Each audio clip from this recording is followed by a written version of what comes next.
Hello, welcome. This is going to be a vegetarian lasagna. Not that I'm a vegetarian.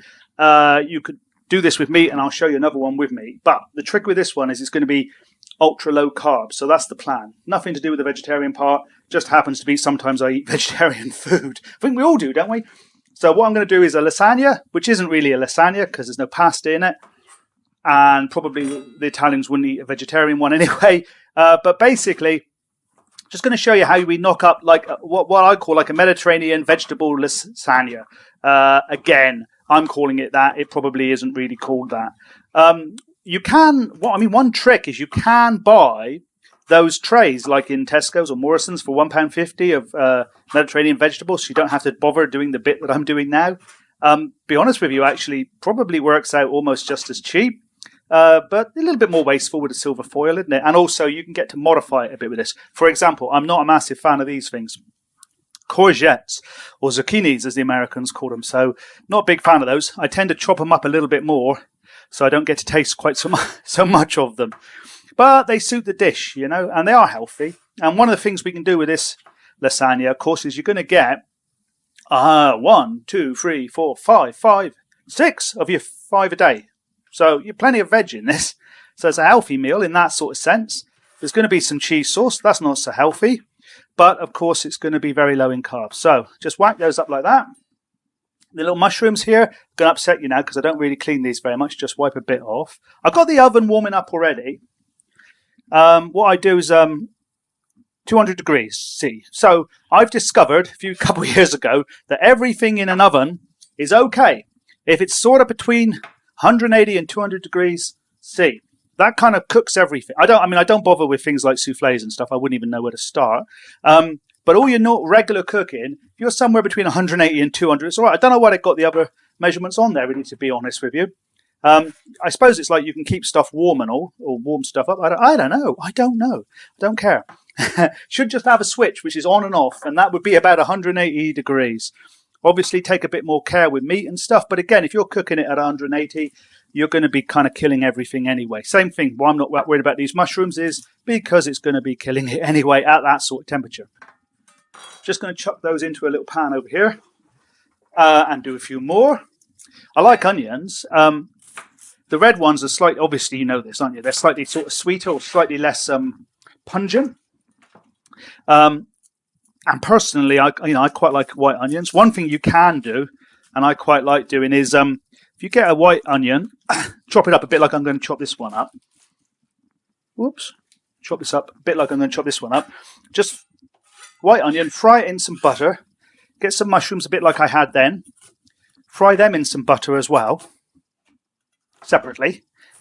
Get yourself a frying pan and a steak. Fry a steak for a few minutes.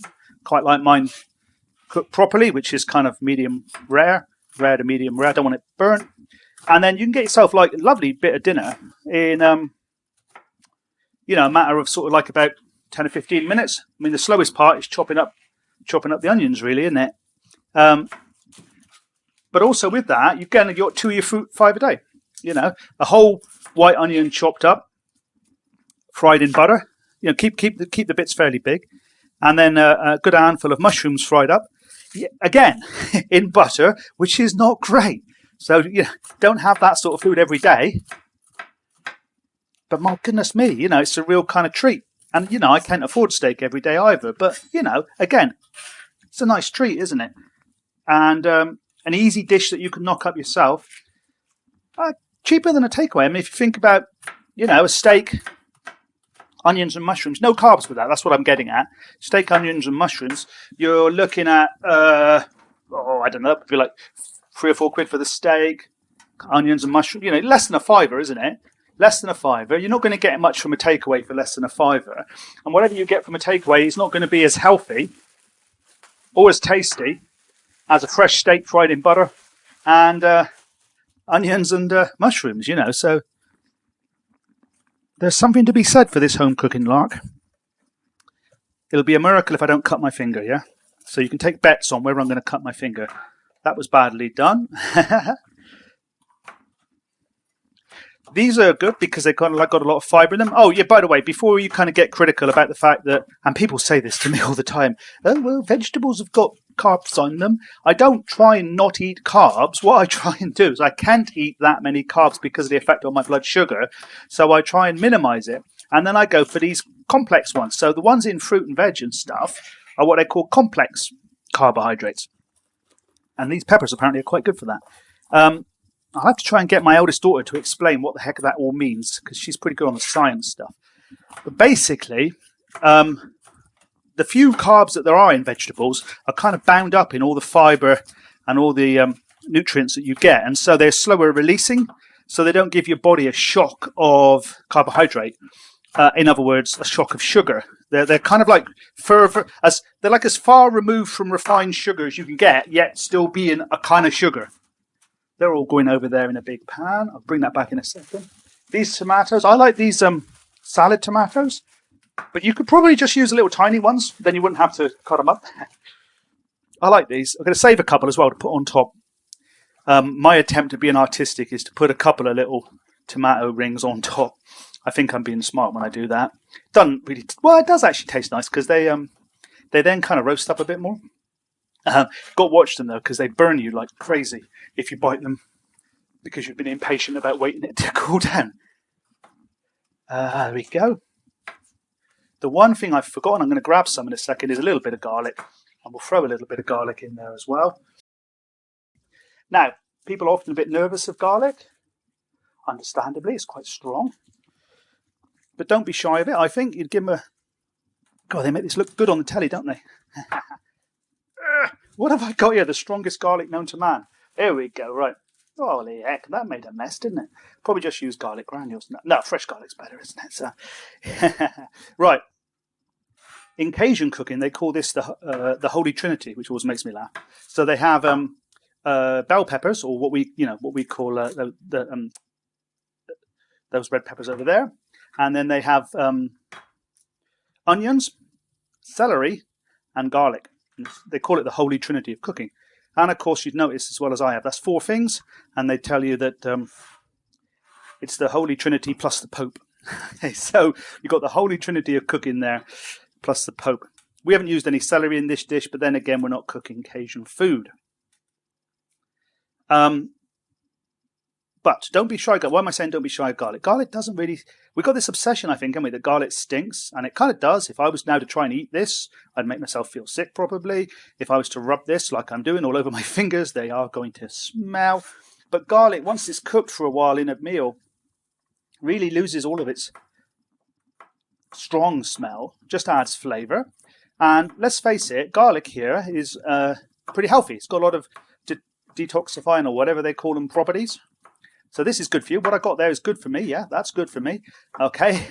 The alternative would be to try and bring out more flavour using salt. Okay, for example. Now, salt doesn't do you any good at all. Okay, salt, pure salt in its bottle form doesn't do you any... Oh, bottle form, what am I talking about? In its bottle of salt. In its shaker form doesn't do you any good. Okay, you don't need it. But, there you go, look at that. See? Beautiful. But garlic does you a little bit of good. And it gives you a lot of flavour. So look at that. See, look at that. That's that kind of... Now, look. That in itself is a meal, isn't it? Yeah? What I do sometimes is just exactly what I've done here. And then I'll throw over that, the top of that, a little bit of... I've lost the pepper. Throw over the top of that a little bit of fish. Yeah, so I'll bake that sort of for 20 minutes or so, half an hour. Get a fish fillet, drop a fish fillet on top, put it back in the oven. And then you're sorted. For like a lovely meal. So you've got fish with, I'll show you that one day, fish with Mediterranean vegetables. Now, I'm going to put that in the oven for a little bit, about half an hour. So I'm going to cook it off a bit. And then I'm going to prepare the rest of the lasagna, which is effectively a bit of white sauce. But you're thinking, let's just put that in the oven. You're thinking, hang on a second though, you're going to need pasta. And also you're thinking probably, you've got that eggplant over there, if you're American. That aubergine. See, why do they call it an eggplant? Aubergine's a much more beautiful word, isn't it? Kind of French word. This is going to be our lasagna. That's the genius part of it. Because what is the point of pasta in a lasagna? Yeah, to me, apart from the provision of carbs, which I'm not allowed to eat much of, the lasagna is made from a layer of meat or vegetables, or meat and vegetables, a layer of pasta that then separates that from a layer of cheese, followed by another layer. Yeah, so you build it up in layers. And so what you need is something to provide those. Don't do what I'm doing here, yeah? You're going to cut your hand, aren't you? It's a miracle I haven't. So what I'm making here, basically, is a pasta sheet out of aubergine. Great apologies to the entire Italian nation, who at this point are probably furious. Okay, but, needs must. I can't eat flour-based pastas, so I've got to do something else. I got the idea partly from Greece. I was in Greece with my eldest daughter, and we were in the town of Sparta, or the city of Sparta, and we had she wanted to eat something local, and they had like a type of lasagna, and the lasagna, it wasn't a lasagna obviously, but instead of having the usual lasagna sheets, what it had was like a kind of almost like a macaroni cheese layer, which is great. Now, these are not going to all fit in here very well, but we'll try and do the best we can. Again, these will be buried in the meal, so I'm only just really cooking them in this. I don't really need them to do anything too posh. Generous bit of olive oil again. Now, point being, what I've made here, is enough for 4 meals, or enough for, 4 people to eat at once, or what have you. So it's a lot of oil gone in there. You could see that. There'll be quite a bit of butter in a minute. However, we could divide that by 4. It's not actually that much. Okay, so from that point of view, it's not that much. I'm going to put those in the oven with the rest of the veg, so we'll join us again in about half an hour when that's all cooked through a little bit. But in the meantime, I'm going to make some white sauce to go with it. Okay, so we're back now working on the white sauce. With cheese sauce it's going to be. Of course, we've got a carb problem now, haven't we? Flour has a lot of carbs in it. I don't know if you can see there, but it's got about 70 grams of carbs per 100 grams. And of course, I aim for less than 5 grams per 100. So we've got a big problem with the flour. But there's not very much flour in making a roux, which is the base of the sauce. If you have a look, this is sort of flour we're going to be using here. Okay, that's literally only 10 or 20 grams of flour, so a couple of dessert spoonfuls. It's very little. I might not even use all of that. Depends how the roux comes along. And of course, it can be, that wouldn't make a biscuit, let alone a cake. Okay, so it's a very small amount of carbohydrate. The other problem we've got is I like to put a bit of mustard in, and mustard's got a bit of carbs in it too. It's about 13 grams per 100. But again, if you were to eat 100 grams of that mustard, you're on your own. That's like the whole pot. Good luck to you, sort of thing. So small amount with that. Milk's a funny one, of course, because milk does have carbs in it as well because of the sugar that comes from I think it's lactose, isn't it? But again, it's only 5 grams per sort of 100. So it's not crazy bad. But there's a bit of fat in it. So how do we make this little roux thing then? Well, the first thing we do is get our little bit of butter. That's like about 2 old-fashioned matchboxes of butter. Maybe a bit more. I don't know how you can see it there in my hand. Can you? How would you describe that? There you go. Okay, I'm going to melt that butter off. I put it back on the ring there, melt it off. And once that's molten, I'm going to stir the flour into it. You see, I've got a few implements here as ever. I like to use a whisk to make my white sauce. In fact, that's what we're making, is a white sauce and then adding a bit of cheese. Okay, that butter's warming itself up nicely there. I don't want it to burn. I just want it to melt. So I've just turned the heat down a little bit there. See, it's coming along. Okay. And basically, this is a white sauce, which is flour, butter, and milk. I add cheese to it to make it a cheese sauce. And what I do is I get like a hard cheese, a strong cheese. That way you don't use so much cheese. I know there's quite a bit there, but that's because it's grated up and there's a lot of air in amongst it. So if you use yourself a cheese, okay, and again, you can modify the amounts that you use of all of these things, even the butter and the flour. Okay, so I'm being quite generous. There it is. Okay, in goes a bit of flour. I would have sieved it, but I couldn't be bothered. Okay, I don't ever find it makes a problem, really. So you can see what I'm trying to do here. I'm trying to turn this into, it's almost like Play-Doh. See, that's still a bit liquid there. Okay, a little bit more flour. Oh, that's all of it gone in now, so better be right. That's the nerves of using a camera, isn't it? So, no, that's okay. It's coming back out again a bit there. Right, okay, so that's pasting up quite nicely. And I just want to cook that off a little bit. So what we're trying to do with that is just to cook the flour a little bit. Yeah, that's a little bit. I could do it to be a little tiny bit stiffer, maybe. Got a tiny bit more flour, but I'm going to risk it as it is. And so what we're doing now is the fat is combining with that flour And I'm just going to keep warming it, and I'm trying to cook it so I haven't got raw flour effectively. Okay. You can smell the flour in the air now from the cooking process. Not too hot.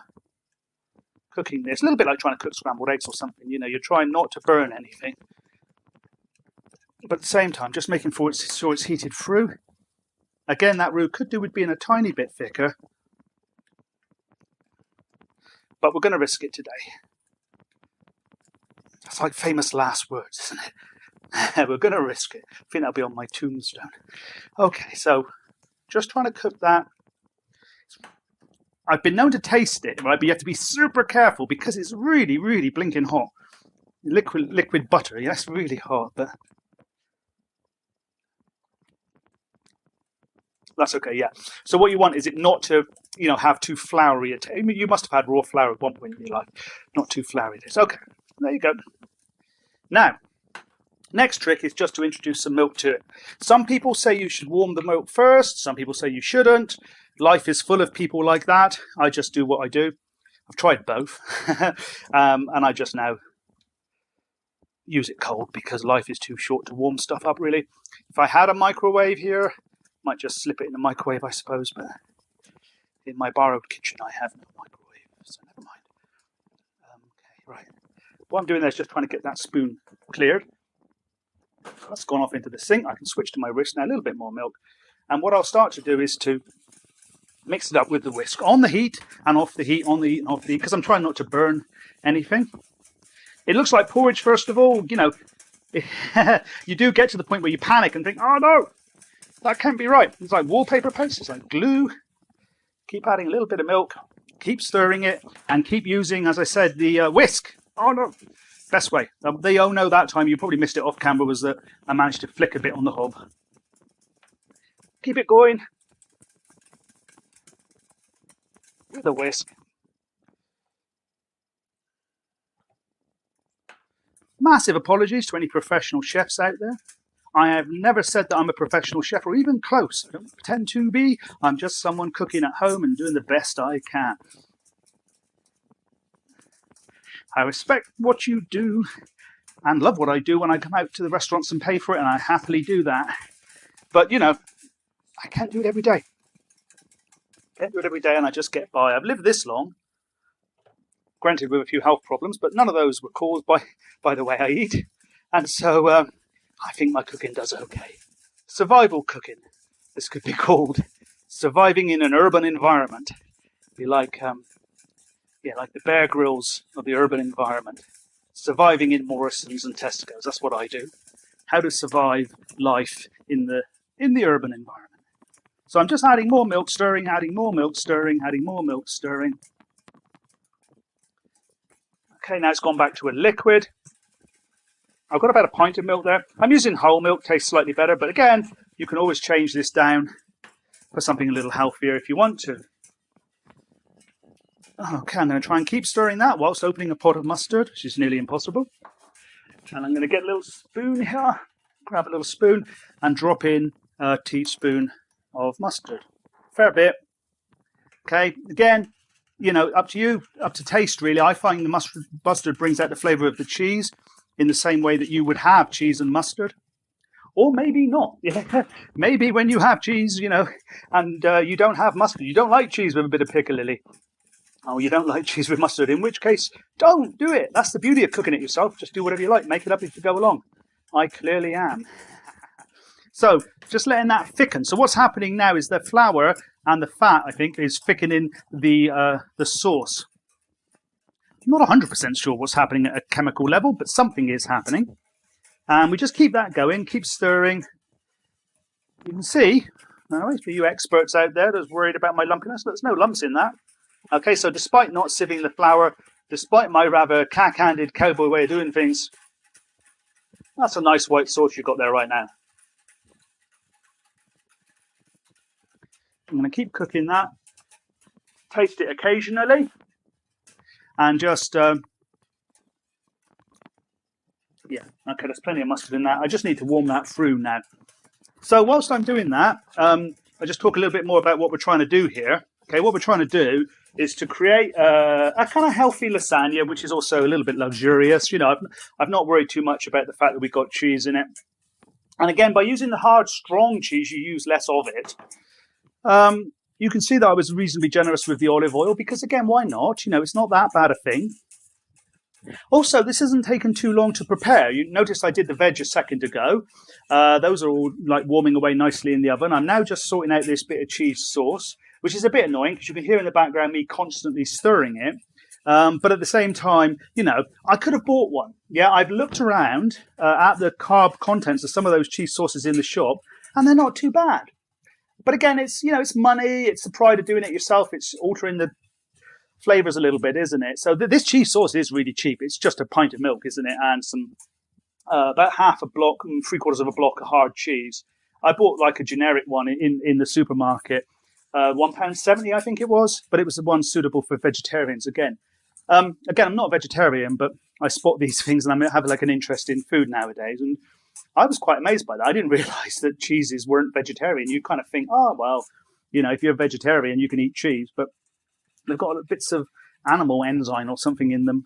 So yeah, anyway, generic cheese, there's quite a strong one, so I don't need too much of it. And in a minute, I'll add that to my sauce. It'll also thicken it, of course, because you've got the melted stringy cheese in it. But at the same time, it'll add a lot of flavour. I'm just going to grab my spoon a second and test how that sauce is coming along. Okay, that's quite nice. Warming up nicely. For those of you old enough to remember Blue Peter, has that sort of here's one I prepared earlier bit is what I need, isn't it? And I think that's what they do on the television shows, isn't it? So I'm trying to do this as quickly as I can, but I am at the mercy of physics here and chemistry as it warms up this food. Okay, what I'm going to do now is the cheese. I'm just going to start adding the cheese. So if I bring that back in front of you there you go. Now you can see it's looking a bit gloopy. Thickening up now quite a lot because of the cheese, obviously, is thickening it as well. Look at that. Okay. Got to keep stirring it, though. Sort of, there you go. A few bits of cheese sticking to it. But they'll soon go. Use the fine grater. I can feel that. Now, you haven't got feel-o-vision, but I can feel that now on my wrist. That is much, much thicker. Of course it is because of that addition of that cheese.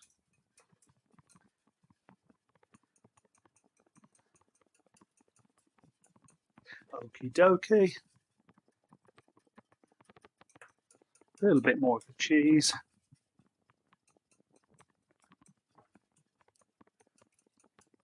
The great thing about vegetarian cooking, of course, is you don't have to worry quite so much about is it cooked. Because, of course, vegetables are a lot less nasty for you in terms of what they carry. They do carry bacteria, of course, theoretically, it is possible.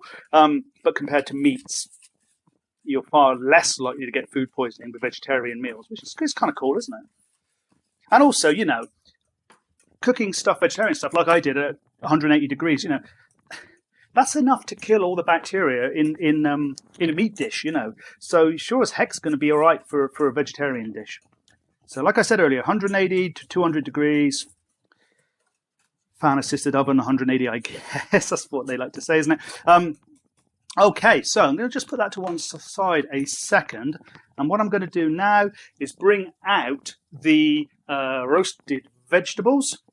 I'm running out of space here to put stuff. I'm going to risk putting that on top of that hot pan. Okay, so here come the roasted veg. Whoa, didn't think that one through. It's very warm. Okay, look at that. Okay, look at that, he says. There you are, look at that. Lovely tray of roasted vegetables. Gorgeous, isn't it? Yeah, you could eat that just like that. What I'm doing now then is I'm just going to spoon that, okay, over onto my dish. Let's bring my dish back up here now so you can see what I'm doing. Okay, I'm just going to spoon a layer of that. Try and get out some of the liquid. It is one of the problems of cooking a lot of veg like this, is it does end up with a lot of liquid. Okay, so I'm just trying to spread them around a bit, lose some of the liquids as I'm flicking it. All right, so getting a layer of veg in the bottom here, trying to mix it up a bit. I will do a meat lasagna for the viewers, because I'm a big fan. It's probably my favourite food actually, is meat lasagna. unfortunately, like my meat lasagna nowadays isn't really a lasagna because I can't eat the pasta, but I do love it. Okay, then I'm going to get my. Whoa, here we go. Oh, oh, oh, oh, oh. Yeah. Up. Here comes my layer of pasta. Oh dear, I'm laughing at myself. You've got to laugh at yourself, haven't you? Layer of cheese pasta. I suppose this is almost like that that lamb dish, isn't it? That I can. What's that one called? Moussaka. Moussaka, isn't it? Moussaka's made like this. Gorgeous dish, moussaka. Okay. Now, one of the other things, just out of interest, that I sometimes use is these noodles here. I'm not sponsored by them, but these bare naked noodles, I discovered these. They're brilliant. Okay, they don't have any carbohydrates to speak of. You have 1 gram of carbohydrate per 100. They're made out of some sort of vegetable flour or something clever. Anyway, it's very clever, whatever they do. So they have like no carbs. They're great with stir fry, but I've also made lasagna with them. So like take the noodles, just put a layer of the noodles over, because again, it's something to catch the cheese, layer of noodles, and then carry on. So instead of the aubergine, you can use just these. And it really does work okay. It kind of gets quite a funny lasagna then, because you've got like spaghetti in your lasagna sort of thing. But those are brilliant. They great with a stir fry too. So I think they're called bare naked noodles. What can possibly be wrong with something called bare naked as well? It's got to be good, hasn't it? Right, so just now simply, I'm going to pour some of that cheese sauce over the top. Like that. Okie dokie. Now, of course, it's not so good at catching the... there we go. It's not so good at catching the cheese as lasagna sheets are. I used to spend ages cutting the lasagna sheets neatly to make a kind of almost like a perfect dam of lasagna sheets, such that the cheese would not get through. But there you go. We all have a hobby, don't we? That was mine. Whoops. Okie dokie. So you see another layer of vegetables. I mean, really, this is Mediterranean vegetables with cheese sauce, isn't it? But what's wrong with that? Yeah, what is wrong with that? It would be great with a glass of white wine, wouldn't it? And you know what? I can't drink wine. Carbohydrates in my health. But I reckon it would be. Try this. Try it with a glass of white wine. Tell me, okay? Put me out of my misery. Is this great with a glass of white wine? It'd probably be great with a few glasses of white wine, but then everything is great with a few glasses of white wine. On comes another layer of aubergine pasta.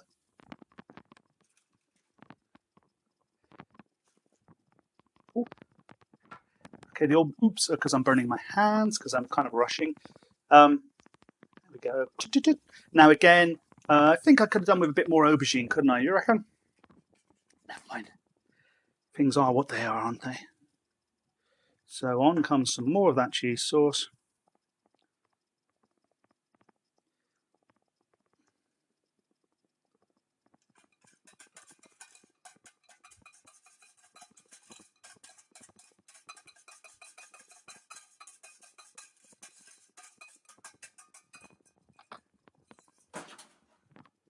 Okie dokie, a little bit of a shuffle there. Right. A couple of escaped veg have come to the side. I can eat those for a snack.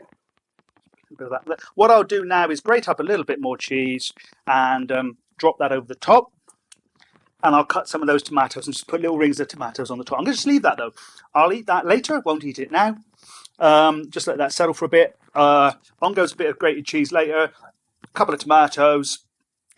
Bit of I found the pepper, a little bit of pepper, and put that back in the oven for about half an hour, about 180 degrees, funnily enough. And there you go. That's a vegetarian lasagna with very low carbohydrates, but still plenty of rich, fun cheese sauce. I hope you enjoyed that. Subscribe if you can, or like, or whatever you feel like doing down the bottom there.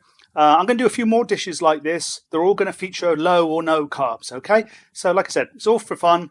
But do remember, of course, I'm pretty clear, isn't it? I'm not a professional at this. This is just me having fun in my kitchen and just showing you what I eat. So thank you for watching. Hope you enjoyed it. I'm going to enjoy eating that later. Like you can see, there's a good 6 or 4 meals there. So that's a lot of food. Cost about £7 to make, but that included buying the cheese, and what was the other thing I bought? The butter. and there's a load of butter left, and there's a load of cheese left, or some cheese left. So, you're probably looking about £5 or £6 to cook something like that. Healthy and fun. Anyway, enjoy the rest of your day, and thank you for watching.